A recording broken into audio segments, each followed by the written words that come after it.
My name is Branford Marsalis. I grew up in a musical city in New Orleans.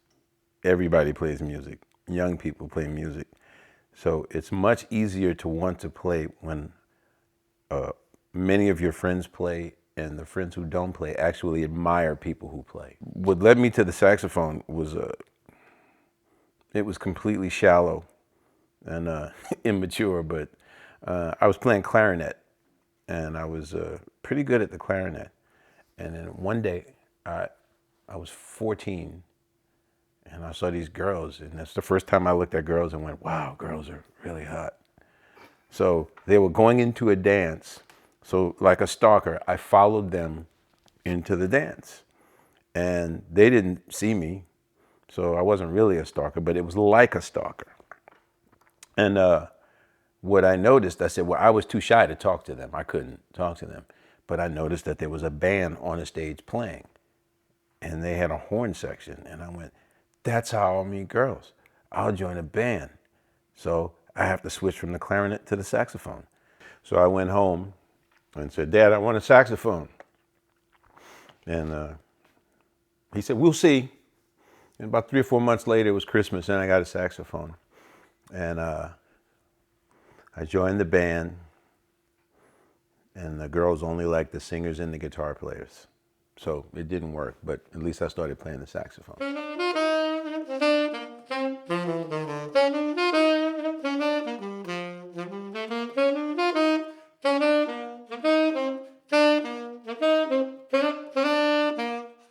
The most memorable would be on Thursday night, I played my last gig with your uncle, with Winton, and we were playing in New Jersey, and there were 2,500 people at the concert.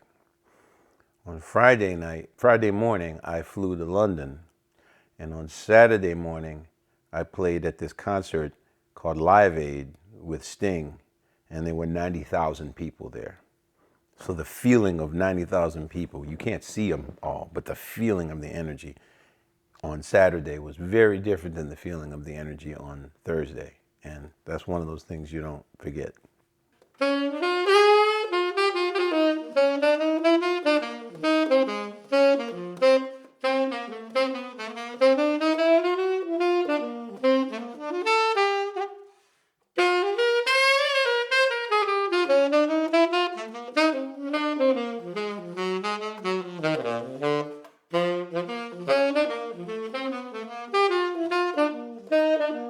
I was playing with my brother, Winton, and with this piano player named Herbie Hancock, who's one of the great jazz pianists of all time, and has played other things too.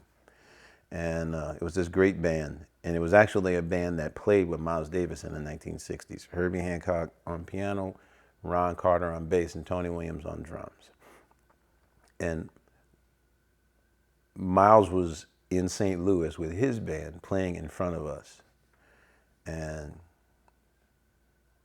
we did a couple of shows together. He didn't say anything to me. And then, you know, he spoke with a rasp. You can hear him talking on, boy, he always talk like that. And he had a loud whistle. So he goes, you know, and I can't do it. And I turned around, he goes, you, come here. I said, yes, sir. He says, you want to play on my record? I'm like, yeah, I'd like that very much. He goes, all right, I'll call you. So a month went by, and he called. And I went to the session, and he was notoriously like a rugged person. So he was literally cursing out this guy in the band for not playing well. And I was standing behind him. And he turns to me, and because he was one of the older generation, and the older guys, they would always give you these tests. And if you pass the test, then you can hang around them. If you fail the test, then you're done. So he turns around to me and he says, what's the matter with you? Your mama didn't raise you with no manners? I said, I think she did. What'd I do wrong? He says, well, you don't come in somebody's house without knocking on the door first. So I'm walking out saying, oh, I'm sorry. Saying, well, a studio door is 3 feet thick. I'm like, there's no way he's going to hear it. What is this, a test? Okay. So I knocked twice. He didn't answer. And I said, and it was a college football game on TV. So it was a Saturday. And I said, I'm waiting until halftime. And if he doesn't come out, I'm leaving. So halftime came, I left. 6:30 that night, he calls. He said, what happened? I said, I knocked on the door and you weren't home. So I just went home. And he laughed. Ah, that's good. That's funny. What about tomorrow at 10:30? I said, are you going to be home tomorrow? He goes, I'll be home, MF. And he hung up the phone. And he never bothered me after that. It was cool. He didn't yell at me. He didn't do any of that stuff. But I had to pass the test.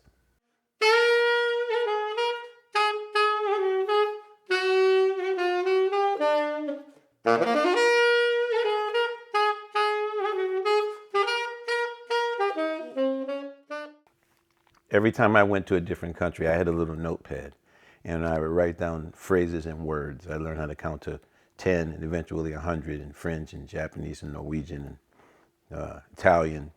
And we were back in Paris, and I needed to buy some batteries.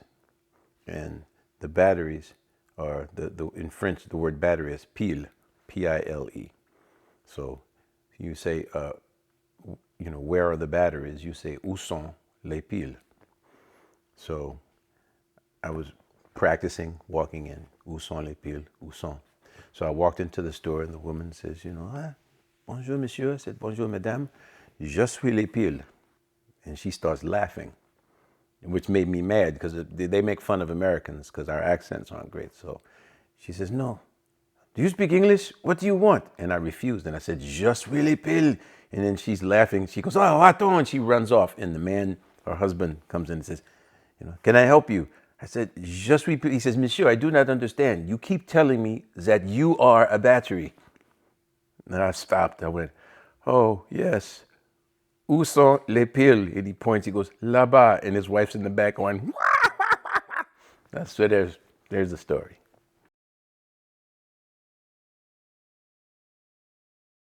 Always try to listen to as much music as you can, separate of the music that you like. Because when you are out in the workforce competing with other musicians, they're all listening to the same things you're listening to. If you start listening to music that they're not listening to, your music will have a very different and better sound than theirs will. And I think that the big mistake that we all make is that we don't realize that whenever you listen to something that's on the radio and you say, oh, this is tight, this is dope, and you put it on, a million other people are doing the exact same thing. So try to find some styles of music that exist in our country, of which there's several great varieties: blues, bluegrass, country music. There's all these other things that you can listen to that can change the way you hear sound. And if you can hear differently, you can play a style that's similar to what everyone else is doing, but just different enough to succeed. People oftentimes hear music with their eyes. And if you look like you're having fun, they'll have fun with you. If you don't look like you're having fun, they'll say, man, they look bored. I'm bored too. So it's not always just about the music, because what we play is really complicated stuff. So if the only thing people can rely on is, if our point of view is that if you don't understand the complication, then you don't belong here, nobody's going to show up. But that's not what we do. We sit up there and we have fun. We laugh and joke with one another, and we tell them, okay, here's a hard song, and then we play an easy song. And then people clap for the easy song and they scratch their head for the hard song. Music is not about music. Music is about people. Music is about life and all the things that surround you. There's a lot of musicians, and music is just for music. People don't like that kind of music. Because the thing that you have to understand is that when you are playing for an audience, the overwhelming majority of the people in the audience do not play music, do not know anything about music. So if your music is only about music, they won't be able to relate to you at all. Your songs have to be about something. In popular music, they can rely on the fact that they have lyrics. So regardless of how the music actually sounds, people just decide that whatever the lyrics are is what the song is about. So they can relate to that. But in instrumental music, if your music is not about a feeling or an emotion, then the music's not really going to go anywhere.